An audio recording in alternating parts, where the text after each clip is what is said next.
Hello guys! Welcome back again to my channel. For today's video, ang pag-uusapan natin ay kung ano nga ba yung pinagkaiba ng inverter, inverter class, tsaka inverter grade. So ginawan ko na to dati ng video pero may mga nagko-comment na malabo daw yung pagkakagawa ko dahil daw sa background music. So ngayon gagawin ko ulit para dun sa mga newbie at mga nagsisearch ng aircon para hindi kayo malito sa pagbili, lalong-lalo na sa pagbili sa online. Kasi naglipa na yung mga ganito sa online. So ngayon, bibigyan kayo ng guide para hindi kayo magkamali sa pagbili ng inverter.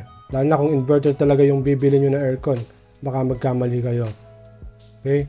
So disclaimer muna, hindi ako expert. Yung mga sasabihin ko ngayon ay based lamang sa na-experience ko tsaka mga nabasa ko. Kung merong akong masabing mali dito, pag-correct na ako sa comment section. Kung meron kayong question, suggestion, or gustong pagawa ng content, ilagay na lang sa comment section. Kung hindi ka pa nakasubscribe, mag-subscribe ka na. I-click mo yung notification bell para ma-notify ka sa mga susunod ko pang mga videos. Okay? So, back na tayo dito sa topic. So, ano nga ba yung pinagkaiba nitong tatlo? So, para lang hindi kayo gaanong malito, etong dalawang to ay pareho lang yan. Okay? Pareho lang yan. Kung meron kayong nakikitang inverter class or inverter grade, pareho lang yan. Yung dalawang yan, parehong hindi inverter. So, para hindi kayo malito, gawin na lang natin na iisa yan. So, pag-isayin na lang natin. Okay, yan. Ito yung matipid talaga, yung inverter lang. So, lagay na lang dito, matipid.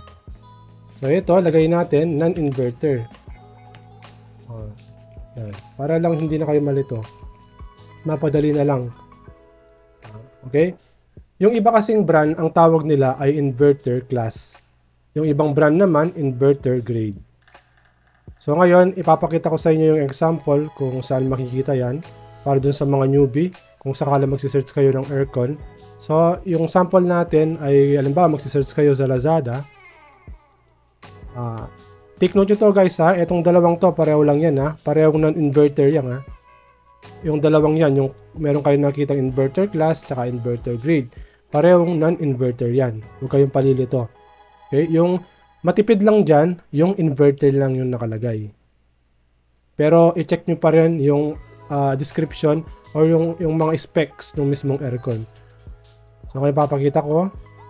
Halimbawa, sa Lazada, research kayo nung inverter. Halimbawa, yung gusto nyong bilhin na aircon ay inverter. Inverter aircon. Yan. Pag search mo yan, maraming lilitaw na aircon dyan. So, yung iba dyan ay non-inverter kahit na meron kayong nakikitang word na inverter. So, tulad nito. Yan. Inverter class.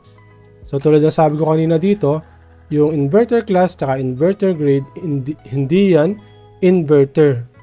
So kung bibili ka ng inverter, dapat nakalagay lang dyan ay inverter or full inverter.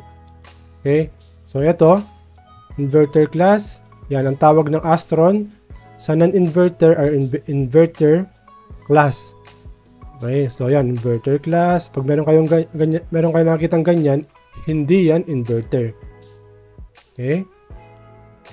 Inverter class, yung Astron. So, tingnan natin yung iba. Kung meron tayong makitang inverter grade.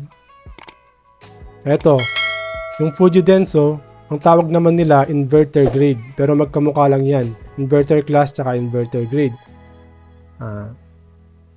Para malaman mo kung ito yung mabilis na paraan para malaman mo kung inverter talaga, yung matipid or non-inverter yung isang aircon. Sa price pa lang kasi nila makikita mo na.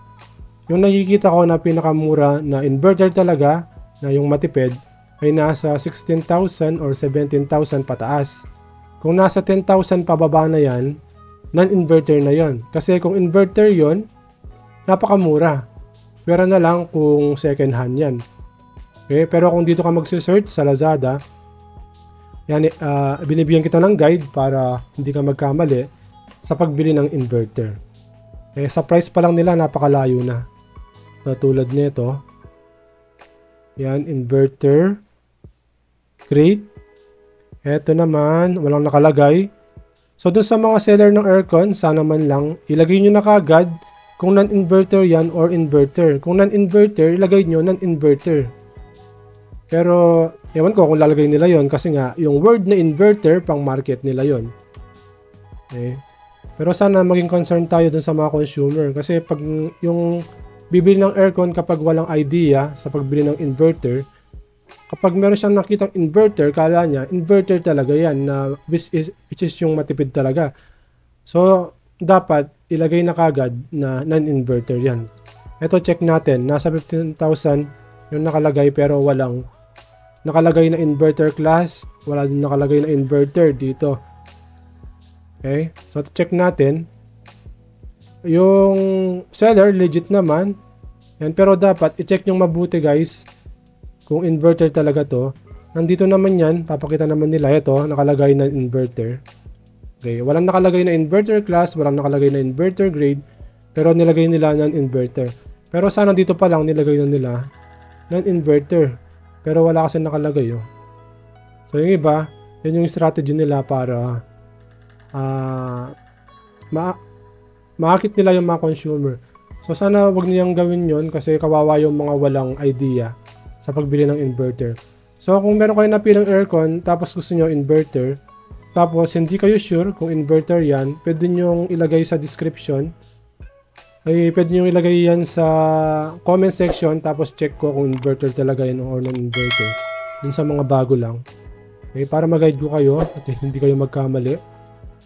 So tingin pa tayo ng ibang example dito para hindi kayo magkamali sa pagbili ng inverter. Yan, 17,000. Tingnan natin to. So, mura to. Inverter. So, check natin. Yan, nakalagay dito. Inverter. Yan, inverter yan. Nakalagay na dito. Kasi walang inverter class tsaka inverter grade. So, ito, inverter to. Pero check nyo mabuti. Tsaka, mag-ingat kayo sa pagbili ng aircon online. Tingnan nyo mabuti yung mismong seller kung legit. Gulo na ano nila. Yan, ito guys, inverter to. Pag ganyan, yan, nakalagay dito, inverter. Okay? Sa price pa lang kasi nila, makikita mo na, napakalayo. So, ito. Tingnan ko, inverter naman yan. So, tingnan nyo muna yung seller, kung legit. Tingnan nyo yung feedback ng seller. Tingnan nyo yung mga bumili. Kung legit. So, ito, nakalagay naman, inverter. So, inverter yan. Ito, inverter yan. Ito, non-inverter yan. Open natin. Yan. So, kahit na walang nakalagay dyan, sa price pa lang, 7,000. Non-inverter yan, guys. Pag ganyan. Kasi sobrang mura niyan kung inverter yan. So, non-inverter to. Okay, sa price pa lang niya. Hanap pa tayo ng ibang example. Yan, inverter yan. Nakalagay, inverter aircon. Ito, inverter grade. Okay. 13,000 inverter grade. So, non-inverter yan. Yan lang guys.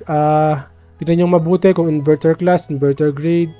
Ito, inverter yan. Ito, inverter grade. Yan.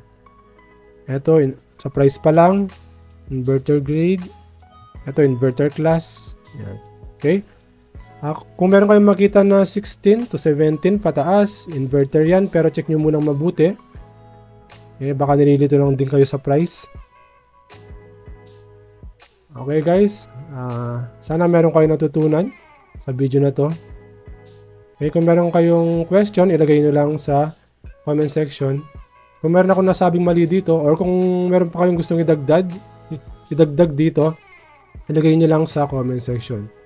Kung meron kayong suggestion na gustong pagawa ng content, ilagay na lang sa comment section. Kung hindi ka pa nakasubscribe, mag-subscribe ka na. Click mo notification bell para ma-notify ka sa mga susunod ko pang mga videos.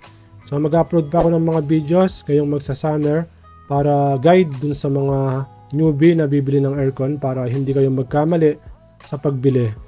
Okay? Mabili nyo yung gusto nyo na aircon. Kasi kapag nabili nyo yung aircon na yan, mahirap nang isoli yan. Ewan ko kung tatanggapin pa nila yan. kung nagamit na ninyo. Okay? Basta mag-subscribe lang kayo, i-guide ko kayo sa pagbili ng aircon. Saka magbibigay ako ng mga tips kung sakaling nakabili na kayo ng aircon, kung paano gamitin, kung paano makatipid. Okay? Okay guys, hanggang dito na lang. Sana meron kayo natutunan. Dun sa yung Facebook page ko pala, pag-follow nyo lang ako doon. Kung meron kayong mga question or mga issue ng aircon, pwede nyong i-PM doon. Kasi yung iba, merong mga question, may mga issues sa aircon. So yung iba, nagsisend sila ng mga videos dyan. Para klaro kung ano yung issue ng aircon. Kung kaya ko naman, sasabihin ko sa inyo, tutulungan ko kayo. Okay? Maraming salamat sa panonood. Hanggang dito na lang. Maraming salamat guys. Bye!